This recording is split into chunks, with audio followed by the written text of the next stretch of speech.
This video is brought to you by Diet Dr. Pepper. Because just like it has 0 calories, that interview had 0 chemistry. Yeah, I'm back, but also, I'm black.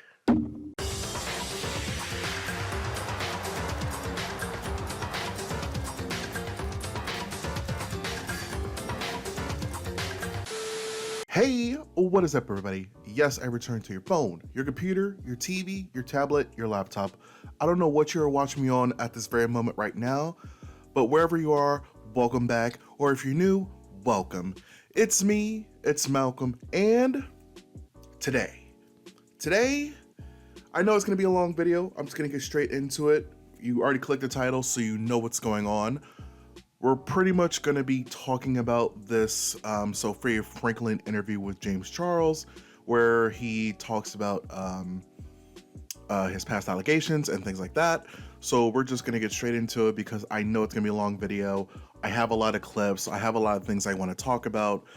I already kind of did like a live stream reaction to the podcast episode. So if you didn't see that, I would say if you would like to watch that, it is 2 hours long. That live stream I did, it's about 2 hours long. I didn't know I went on for that long and rambled on for that long, but I guess I did. So if you would like to watch that, feel free to, but there's no pressure to at all. So this is just pretty much a summary of my thoughts about that whole thing. And I also broke it down into like 4 or 5 parts where I feel comfortable talking about this situation. The first part is going to be about Sofia Franklyn alone. Like, who is she? What does she do? What is this call her daddy controversy that I like discovered? I didn't know anything about her at all, so I had to look into it. So that's kind of where I found out about this call her daddy thing. I've heard about this podcast, but seeing more in detail about the behind the scenes stuff in news articles, I'm very intrigued. And I just want to know if her channel kind of makes sense for what she's doing. So we're going to dive into that in the first part. The second part is more so just going over the timeline of James Charles once again. For those that feel like they need a refresher, or for those that feel like, commentary channels don't try to fact check their sources or try to do their due diligence. So we're going to go over the James Charles stuff once again. So I'm sorry if you've heard it before, but we're just going to talk about it briefly. And then in the third part, we're going to talk about the podcast interview, whatever you want to call it, itself in the third part, where we're just going to look at some clips, react to it, have some thoughts. And then in the part after that, I kind of went under Sofia's video itself and kind of saw some comments that were pretty much what she left up. To my knowledge, she hasn't deleted any negative comments. So I guess if you leave any criticism, it won't be deleted over there. So I guess that's good. And in the final part, I'll just give my final thoughts about this whole thing, where I think it could go next. Spoiler alert, I don't think it's really going to go anywhere. I feel like, well, we'll get to that when we get to that. So again, don't want to waste any more time. So without further ado, let's just get into who is Sofia Franklyn.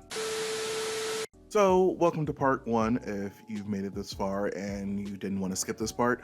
Forgot to mention, I did put some timestamps everywhere so you don't have to worry about what goes where or when starts what. So I did that for you in advance. You're welcome, I guess. So let's just get into it. Who is Sofia Franklyn? So who is she?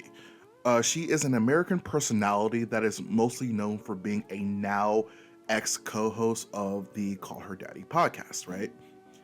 So what does she do? So she primarily does podcasts with her new venture, Sofia with an F, but also mixes in vlogs and get ready with me videos on her channel as well. However, it mostly focuses on the podcast episodes. While looking into Sofia, I discovered that her and Alexandra Cooper, or Alex Cooper for short, was her co-host on the Call Her Daddy podcast, and they kind of had separated ways, right?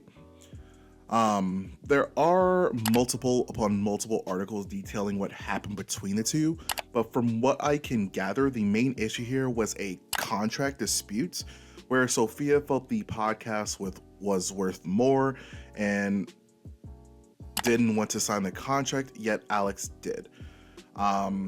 So Sofia kind of walked away from that. And according to reports, Alex Cooper then took a deal with Spotify after, I guess, they were owned by Barstool Sports for a little bit.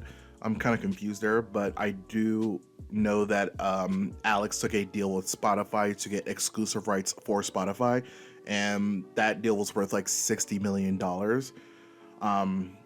And people are still divided to this day. If you look at the videos about the situation from Alex's side especially, there are people that are kind of like on both sides, agreeing or disagreeing with who's in the right and who's in the wrong here. If you want me to go deeper into that, feel free to let me know. I don't really know much about this podcast, but that's just kind of like the skeleton of the controversy that I found between them.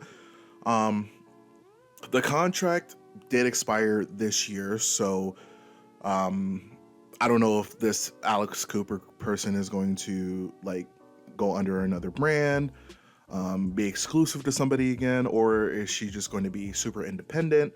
I did see the YouTube channel, which is like the video, obviously the video version of her podcast. They don't really crack that a lot of views, so I'm guessing the views / listens come from audio listenings, from my understanding. It's been reported that this has also been the #1 podcast in America, besides the Joe Rogan podcast. I think, I'm not sure, but from what I understand, Alex is like one of the highest paid podcast people out there. So a lot of people kind of like are clowning on Sofia for kind of walking away from like guaranteed good money for working once a week. I don't know like what the full spectrum of that is, but from what I have gathered, it seems like Sofia kind of like shot herself in the foot with that one. Again, if you want me to kind of go deeper into that, just let me know. But the most part is the Spotify contract expired, and the Call Her Daddy podcast is available almost everywhere now. So then I looked into Sofia's channel, and my big question was, like, does her channel make sense? In a sense that, like, it fits, like, a certain theme? And a few things caught my eye, right? And I like, this might blow your mind. It might not. I'm not sure. There was like a video addressed to Trisha Paytas, and it was like an apology video. From what I understand here, this was in response to Trisha Paytas talking about like her own mental health, and a lot of people took issue with this, including Sofia.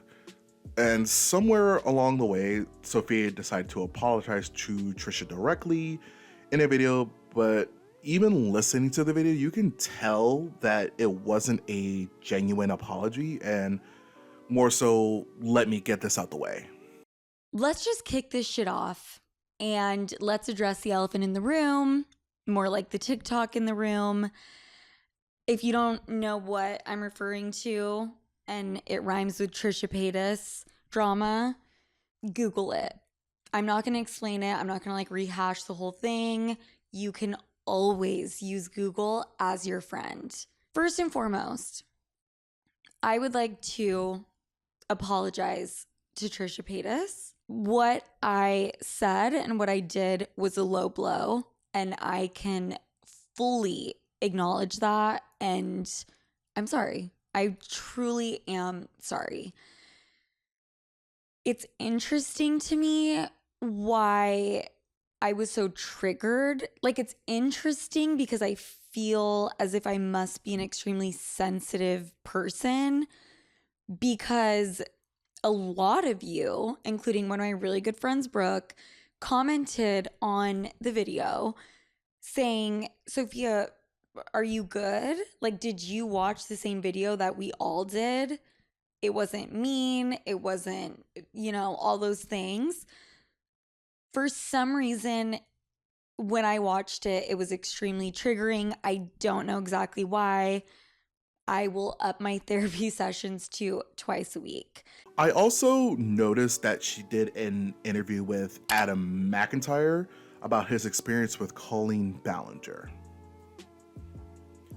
We're going to come back to this for obvious reasons, but I just found it interesting that she featured James Charles on her channel. It makes sense that her channel still focuses on pop culture and hot topics for clicks, but to be honest, it really is baffling to me to decide to have such a jarring figure like James Charles on your channel and just think that it's going to fly. Spoiler alert, this flopped hard when it came to audience response. So that's just a little background of this Sofia Franklyn person as we set the foundation for this video.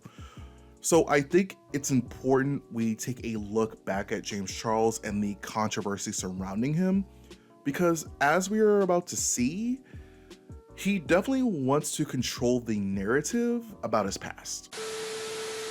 So welcome to part two. For those that skipped part one, basically we're just going over some of the controversies of James Charles, and we're more so focusing on the grooming stuff that was alleged. So let's just talk about it. Like, we could start all the way from 2016, but we're not going to, because James Charles has kind of been, problematic from day one. But again, for this video, I want to solely focus on the obvious. So this all started in May of 2019 when Tati Westbrook came out with a video titled "Bye Sister," where Tati Westbrook laid out all these bullet points about James Charles and how James Charles was sexually manipulative and basically used his fame to power over other people. This is also where the talk of James Charles specifically used his power against straight men. Remember, the only thing Tati Westbrook mentioned was that James Charles was using his power against straight men. So just keep that in mind. I want to make it clear that she never said minors, okay? That's kind of like where I'm getting at here, and it'll make sense a little bit later. Then Jeffree Star basically added on to this, saying that everything Tati Westbrook said is 100% true. Then this led to the now infamous No More Lies video, where James Charles would basically show receipts and such to prove that he was innocent of what he was accused of. This was also around the time where James Charles was accused of pressuring Gage Gomez to do more stuff than he was comfortable with at the time. And I think they were at Coachella. I think that was like another big thing about it, because everything started at Coachella when James Charles took the Sugar Bear Hair sponsorship to get some concert tickets or whatever to get into like an access area, and Tati Westbrook pretty much didn't like that, and then that was kind of like the straw that broke the camel's back, from my understanding. And James Charles said that me and Gage were kind of talking like for 5 months before this, so I'm very confused where this is all coming from, which was pretty much how James Charles presented it. So we're gonna skip ahead a few years. So a few years passed, and people kept coming forward claiming that they were also having these types of conversations with James Charles. And this also doesn't help for James Charles, because around that time he was supposed friends with the Lopez brothers. And if you don't know who the Lopez brothers are, all I'm going to say is they have been accused of almost mirror to mirror the same thing that James Charles has been accused of. And apparently he defended them one time, but he really didn't. But actually he did, because he reposted a video or something. It was so confusing, but I do know that they collabed in videos together, but I'm not sure about the whole defending the Lopez brothers thing. But I do know that they were very close before all this stuff happened. And then, you know, after everything, and I really do mean after everything, it's just like everybody kind of dropped James Charles besides like a few people, mostly the beauty space kind of kept him around, but that was kind of it. Like, you got to remember, he was like doing videos with the Kardashians. He was doing videos with all these A-list celebrities. And now he's kind of been just doing TikTok trend videos and like what's in my bag videos, when back in the day he was doing like the big videos, and now he doesn't do them anymore because obviously he's in a way been blacklisted from collaborations of that nature, I guess. And this basically all leads up. I promise you. This basically leads up to in February of 2021, where a 16-year-old revealed that he was having sexual conversations with James Charles via Snapchat. And James Charles acknowledges, keyword, he acknowledges that this encounter was true. However, he was unaware of the minor's age at the time.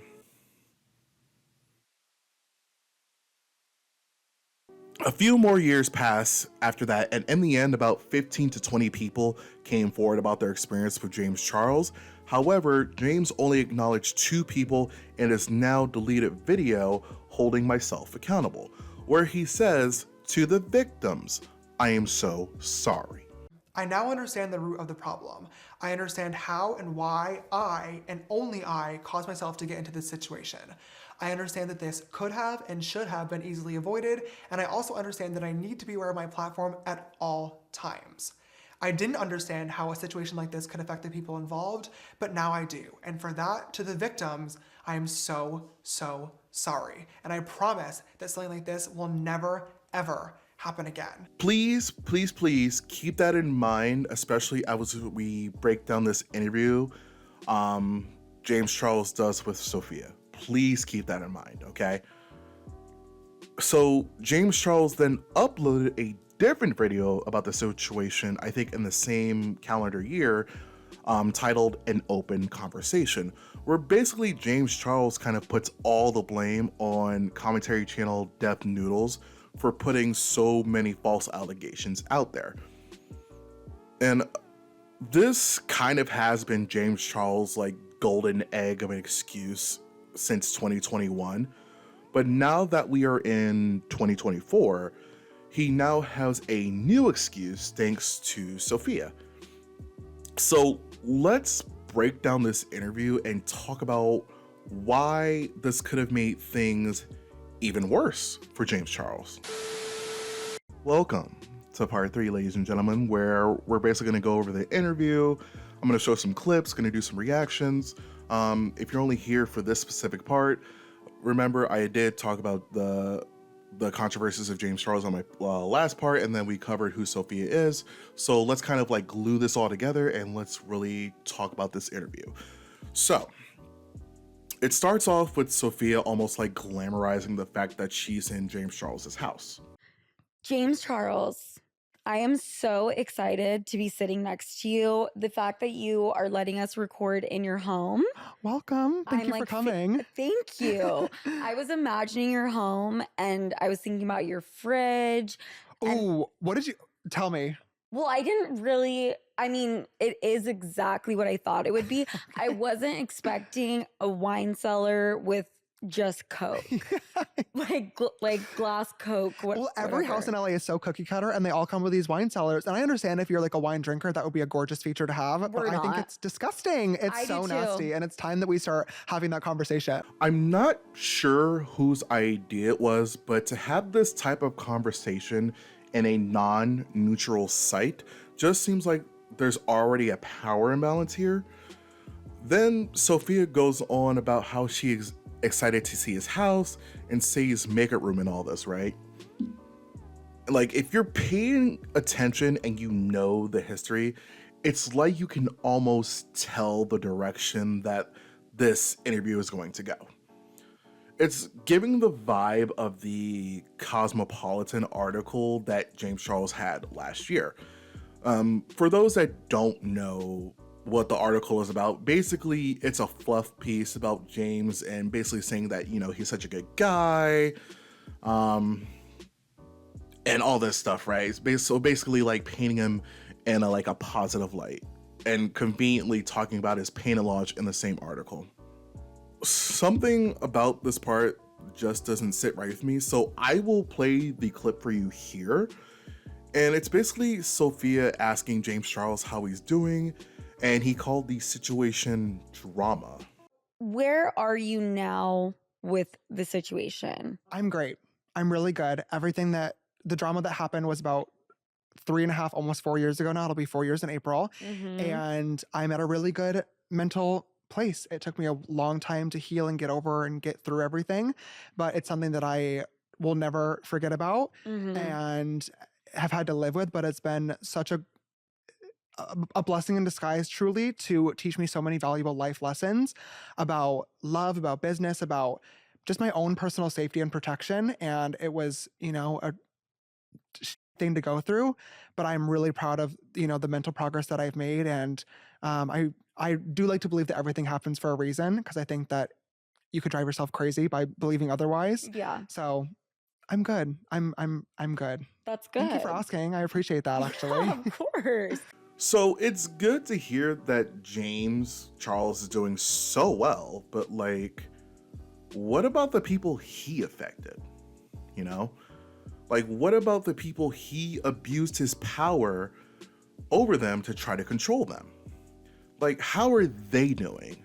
The way this is framed to me is like, oh, poor James Charles suffering from the consequences of his own actions. Sofia then brings up the Cosmopolitan article that I mentioned earlier and pulled the quote about how the writer polled James Charles's friends and family and how they basically said he was such a good guy and nobody understands what he exactly did wrong. And I would like to say that this is the only article she uses as a reference, but no joke, a quick 5-minute Google search, and I really do mean, I did this on, like, I pulled this up on my live stream, dude. Like, a quick Google search will pull up timelines of his controversies and abuse of his power.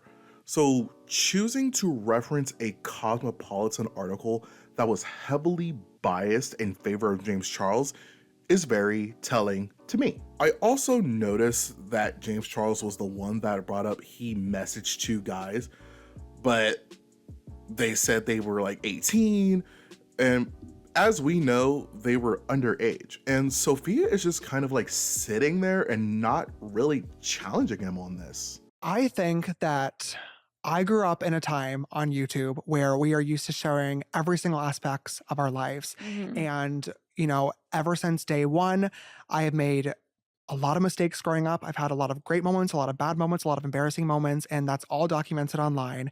And, you know, as YouTubers, we didn't have publicists, we didn't have PR teams. When we did something bad, we were taught that the appropriate response is to get on camera and have an open and honest conversation with the people that gave us the platforms in the first place. Right. And although some of my apology things in the past have become memes or videos that people have laughed at, which I can understand why, I will say anytime that I've ever fucked up, I've gotten online and I've always been honest. I don't send cease and desist letters or stay silent or threaten legal action, which is what nowadays, you know, all PR teams have people do. And I think that when I realized that I fucked up, like I had mentioned, I wanted to get online and have a conversation and apologize for what I did do, which is that when I was 21, I had conversations with 2 guys that told me they were 18. And after about an hour-long convo, I realized that they were lying and I blocked them, and that was it. One of the guys in the Cosmopolitan article that you mentioned literally admitted now years later that he did lie and that he wished he never did in the first place. Yeah. But I think that when that got posted, somebody will post a video that'll quickly get turned into a viral tweet, a TikTok little snippet, one little clip from here or there, or an Instagram story. And, on social media, we all know that the most interesting or the most exaggerated or the craziest content is what's going to go viral. So I apologize for something that I did do and that I recognize was wrong, which was Mm-hmm. not checking IDs and not taking proper precautions with the people that I was having conversations with. And I will forever admit that and be embarrassed by that and own that. But it just got so twisted into all sorts of crazy words and accusations and stories that literally just did not happen. And Mm-hmm. I think that because I posted an apology, it turned into, oh, James Charles apologized for what was said in this tweet, or James Charles apologized for what was said in this video. But that's not what it was. So I know that clip was like kind of long, but I feel like there was a lot said there. So first, even though James Charles was lied to about age, he, as the adult, is still liable for his actions. He then talked about how he was sorry for not checking IDs. However, he said in his video that he was sorry to the victims. So in that context, it doesn't make sense to then come out years later and just be like, oh, I'm sorry for not checking IDs. So it's almost like James Charles is trying to heavily control the narrative. And the thing is though, like James Charles has always been in control of the narrative, right? The biggest arguments from people that James Charles how do I say it? Like the biggest arguments from like the James Charles fans, the stands, always seem to fall into these two categories, which would be, the people lied about their age, so James is the victim, and then, well, there were no charges filed, so why is this a thing? And let's talk about this. When it comes to things on the internet, especially, it is extremely hard to prove anything in a court of law. Like, it's almost impossible in some cases, right? Not to mention all the legal fees and hoops to jump through to even get a day in court. So let me give you an example. Like, you report an account on Twitter that is clearly full of hate speech, the name is like offensive, all this stuff, right? So you send like a report and then Twitter hits you back with, oh, this account really didn't break any rules. But even though you clearly know they did something wrong, the platform that you're on is saying, no, they did nothing wrong. But if you want to submit the report again, you're free to do so. So it's kind of like almost like that, where it's just like, it's wrong, but if you keep trying, the result is going to be the same. I don't know if I'm explaining that very well, but I think that's the best way I can put it. Not to mention like all the legal fees and hoops that you have to jump through, right? The two people that James Charles admitted to probably don't even have like the proper resources to take this to a court battle, because it can last for years. Even with the one person that apologized for lying, it comes off like they were kind of like strong-armed into saying that. Of course, I can't prove that, but the truth lies with those two guys that James Charles admitted to that were underage. So who knows, maybe when they're a little bit older, they will feel okay coming back to the internet and kind of speaking their truth, but I guess only time will tell with that. We finally get to the part where Sofia talks about anchoring bias, and I'm going to be talking about this a lot because you'll see in a second. And before I say anything, I just want to show you the clip and just how she defines it, and then how she gives James Charles an out. Is the idea of anchoring bias. Have you ever heard of that? I haven't. So basically, anchoring bias, there's a million forms of biases, right? Mhm.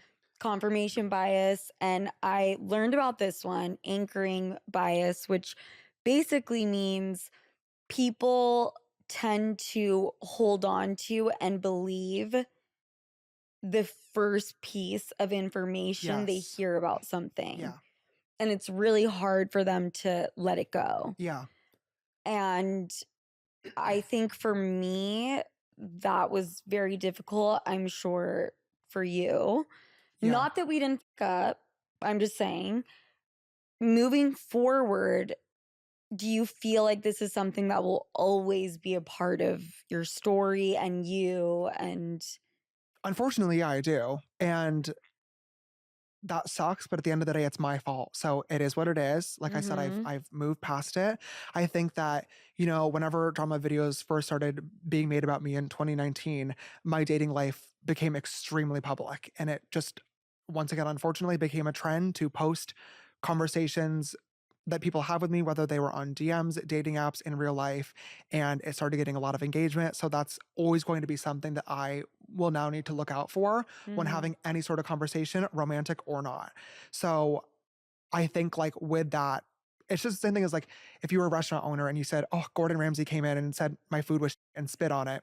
You would probably believe it because that's the character that he is online. If he said that, you were in a store and overheard Billie Eilish singing to herself and she sounded incredible, you would believe it because she's an incredible singer. yes. Unfortunately, with me, my dating life became public and stories were posted, and it becomes a thing where now if anybody makes anything with any sort of claim, like you said, it's the anchoring bias where people say, "Oh, I've heard Yes. this before, so it It's must be truth. true." It's the first thing I heard, and there's nothing different. Yeah. So during my live stream, I actually looked up where anchoring bias was myself, and maybe I'm tripping, but the way I understood anchoring bias, it doesn't apply to James Charles like Sophia claims. So as you can see here, that anchoring bias is the idea that we as people rely on the first piece of info we're given about a subject. So let's go back to Tati Westbrook. I had to bring it back. The first piece of information we got about James Charles when it came to his abuse of power is him trying to coerce straight men.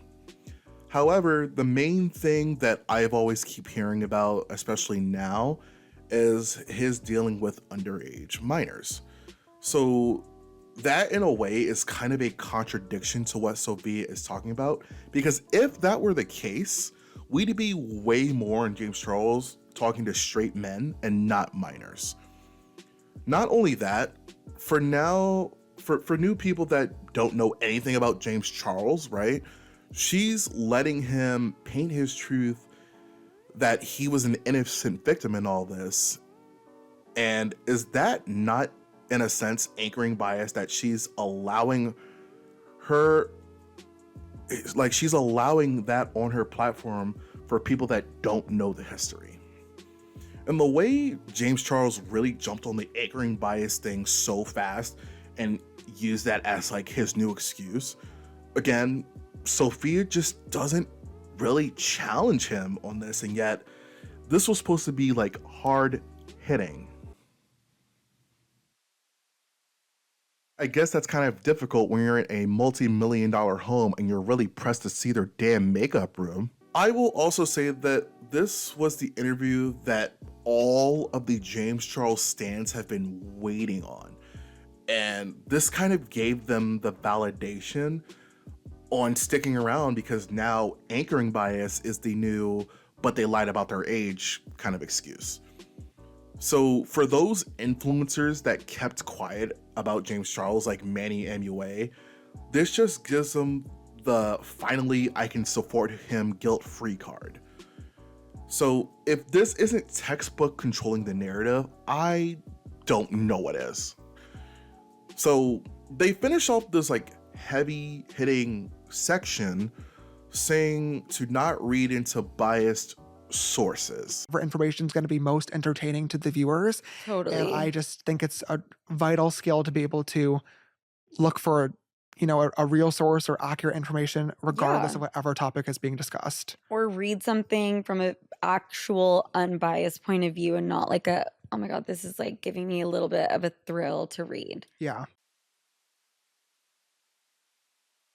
If that's the case, why did you use one news article for a reference And not only that, it was a super biased article. Like, please explain it to me like I'm 12, because I truly do not get it. And then the rest of the podcast is just them talking about like relationships and playing some games and talking about marketing and the painted palette. So nothing else like of like fruition like really came and caught my attention. So that's kind of it for that part of that podcast. Obviously, you have heard my thoughts throughout this part of the video, but as I will always say, the people's voices do matter. So I figured why not see some of the comments under Sofia's video and just see what people had to say. So, welcome to part 4, where I just kind of look under Sofia's video myself and just kind of pulled some comments out that I found interesting, that kind of like pretty much, long story short, they're kind of like saying the same thing. There's probably like 1 or 2 people in the comment section defending James Charles and Sofia, but most of the comments have been extremely negative and very like how do I say it? Oh my god, brain fart. So it's like more so critiques about like having James Charles on her platform. So I just wanted to read a few comments here and just kind of react to it, give my thoughts on their thoughts. But you kind of already heard my thoughts, but again, the people's voices do matter. So you got 3 comments basically in a row saying, Sofia, this ain't it. Okay, but calling actual P behavior drama is truly insane. James, it was not drama. You committed crimes. Do not minimalize the severity of what you did. And I brought up the whole calling it drama thing earlier, and I just want to come back to this point where I feel like this is another manipulative tactic where if you can downplay something so severely, people will think it wasn't that bad. Like, see the Colleen Ballinger situation right now, where she came back to YouTube, she started doing vlogs, and she just kind of said, oh, last year was really bad for me. I'm trying to work on myself. I'm trying to be better, blah, blah, blah. So making it seem like she was the victim in a sense of her own actions to other people. And it's somewhat working, because a lot of her stans and super fans have been like, oh my god, Colleen, yes, yeah, like, yes, feel better, yes, we love you. And that's kind of the response she was hoping for. Now, of course, there are people like me, there's people like, you know, Peter Mon, Dustin Daly, Vera Voice, like Paige Christie. There are so many people that in the commentary community will not let the Colleen Ballinger stuff go, and I'm really glad that Adam McIntyre has not stopped talking about it, because obviously, like we already talked about in a video months ago, she never apologized to him directly. She was apologizing to her fans for not uploading. So again, it seems like James Charles has been on this like PR tour since last year to clean up his image and make himself sound better than like what he is. And if, again, explain it to me like I'm 12, because maybe I don't get it. This whole anchoring bias excuse was really piss poor. And the fact that she even wrote it down in like her notes, like she did something, I am confused. So we move on to more comments. Oh, here we go. Oh girl, this ain't it. This person said they have horrible energy together, which I made a joke about that in the intro. I hope you caught that. They have horrible energy together. This was a tough watch. James is awful on his own, and I never heard of her before. Even if I knew nothing about James, they fought the whole time, and except for when he was explaining away his like P actions conveniently.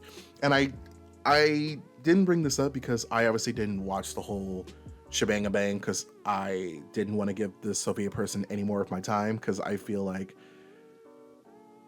first of all, she elongates her words a lot, and I don't know why that annoys me. But I did notice some clips here and there when I was like skipping through the podcast. Thank God it was timestamped. They seemed really like back and forth, and like the energy didn't feel positive. But when James Charles was talking about himself and It's kind of weird that they got into it right away and then went to the fun stuff later. I thought that was kind of weird. I don't know about that approach. It was just kind of weird. Yeah, I can't explain it. But when I was watching it, I was just like, okay, she's kind of letting him talk a lot and letting him paint his own narrative here. So I don't know. You both know you're not the victims, right? I don't deny what you went through was traumatic, but none of us get to F up and then try to control what accountability looks like. Exactly. This coming from someone who has effed up early and still has to make apologies 10 plus years later. Also, James hitting on underage straight boys is not dating life. I think comments like this is why it's hard for people to, quote, move on. Yes, we want to hear you taking accountability and holding responsibility. You abuse your power dynamic, and that makes things very, very P-word. I know you won't believe this, but I write this out of love, not hate. So I read this comment on my live, my live research as well, and I do not remember if the boys were straight or not. I don't remember that part, to be honest with you. All I know is that they were under 18. You could clearly tell they were not 18. Like, you could see pictures of them. I'm not gonna pull up any pictures for you. No, I'm not doing that. But when the stuff came out at the time, you could clearly see that, you know, one of them was like a TikTok account, and like in his bio, it literally said 16. So this whole I didn't know their age thing is just another piss poor excuse. I'm sorry. Also, you can clearly tell when a teenager is like a teenager. Again, maybe don't have this fantasy of dating someone that looks as young as possible, as close to 18 as possible, which, you know, I don't understand why there's this need to do that. And let's be clear, the Cosmopolitan article came out last year. So the fact that he's still checking IDs at 24, 25 years old, well, I think he's 25 now, that should be really alarming to people, because why do you still have to check IDs? It does get to a point where, okay, why are you checking IDs? Like, why are you still looking for young people, like young looking people, right? Is this not alarming to people? It should be. I don't know, it should be. That's what I think. Then this is the comment I read on my live stream as well. And this kind of articulated so many points, and I just want to read it again, because again, I think it radiates with a lot of points I was making. But it kind of radiates with like the general, like, hey, you pay attention kind of thing. So this person said, first thing wrong with this, you went to James's house instead of interviewing him in a neutral field, so he already has the upper hand. Then you didn't even ask him about the apology video, like why did he delete it? Why years after his video where he said he was going to change, why did he keep DMing guys on Instagram? Also, he says to you that unfortunately his dating life was made public.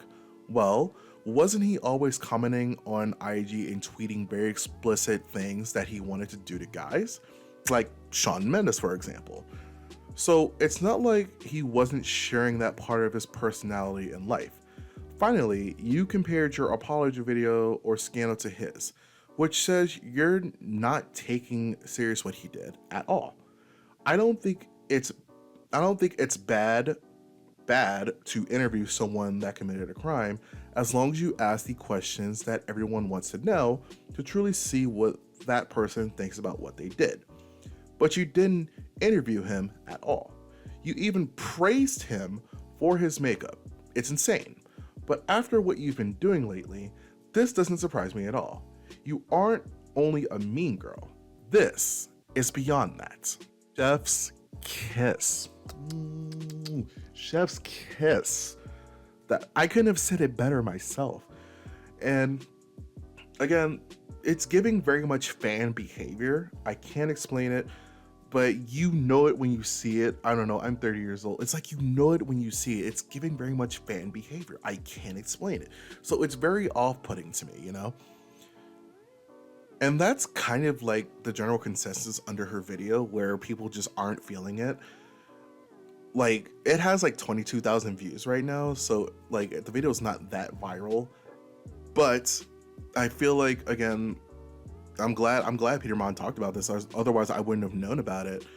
It's just like very convenient that he's like, did he even promote this on his Instagram or whatever? I could check right now, actually, if he like promoted that interview on his Instagram or something. I don't know. He probably didn't, but yeah, no, he didn't. It's just more so promoting his song. I really didn't see any posts about the podcast, so it might have been an Instagram story. Obviously, that's 24 hours long. I probably didn't see it. Obviously, I don't follow James Charles either, so I don't know. But the fact that even with 20,000 views, people like are catching on to this interview, like myself included. Like, the more you really listen to how he was addressing everything, it was very much downplaying how serious it was and basically saying like, oh, well, they lied to me, so I guess. And I don't know. I really don't understand. So I guess that's kind of it for reading some comments, and I guess we'll just kind of get to my final thoughts. Okay, so we have reached the end. This is my final thoughts. This is the conclusion. This is the end. If you have made it this far, I thank you. Thank you for sticking around with me. I'm sorry I've been gone so long. Long story short, I've been really sick and I've been working a lot. And when I do have off days from work, I'm either sick or I'm like doing errands like that take up my whole day. Or honestly, I'm probably playing video games because that kind of like helps my back, because my back hurts a lot when I sit down for long periods of time. I am 30. I am getting older, so I've been trying to stretch, But my final thoughts on this whole thing is, I feel like this is just a glorified PR tour for James Charles. I don't think they're friends. I saw that Sofia follows James Charles on Instagram, but I don't know if that was after the podcast or before. But the way she was fangirling over him, I'm pretty sure that she followed him before this. Again, the whole, oh, I made an apology too kind of bit was kind of like weird to me. The whole attitude of this interview was weird to me. It just feels very like they were very dismissive of a lot of the serious points that people keep making about this situation. I don't get it. I guess James Charles has a song coming out, or he released a song. I really don't keep up tabs with the guy unless, I read something online about him or whatever.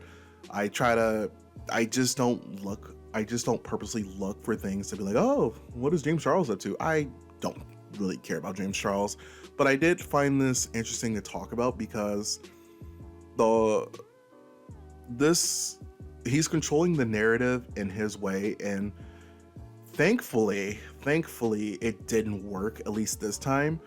But like, of course, the fans and stans and people that support him are gonna love this interview, video, whatever you want to call it, because it validates everything that they were hoping for. They hope to hear that, oh, I'm doing good, the guys lied to me, all this stuff, right? So this kind of gave validation to the fans. It really kind of put a damper on how serious the situation is. And honestly, I wouldn't be surprised if those two guys, especially those two guys that James Charles admitted to, kind of came out even this year and just kind of said, I'm a little bit older now.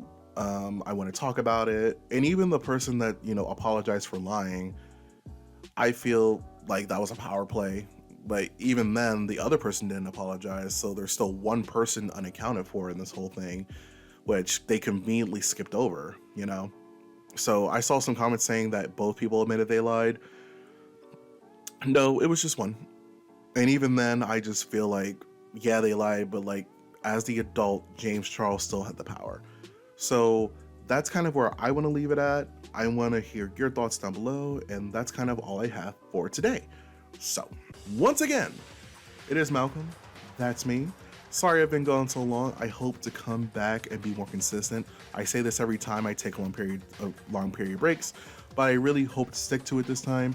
I just signed a renewed lease on our apartment, so I'll be around in this room for a long time until next year. So now that I'm not moving, which was the issue last year, and dealing with like coming back from the move, thankfully I'm in one spot and I'm not moving this year. So hopefully I'll get some more videos out because my desk is set up. I'm good to go. I have so many video topics I want to talk about. Without further ado though, thank you for sticking around. Thank you for giving a thumbs up if you already did. And once again, it is Malcolm. That's me. I have nothing else to say except, I wish you well. I wish you good health. And I will see you again next time.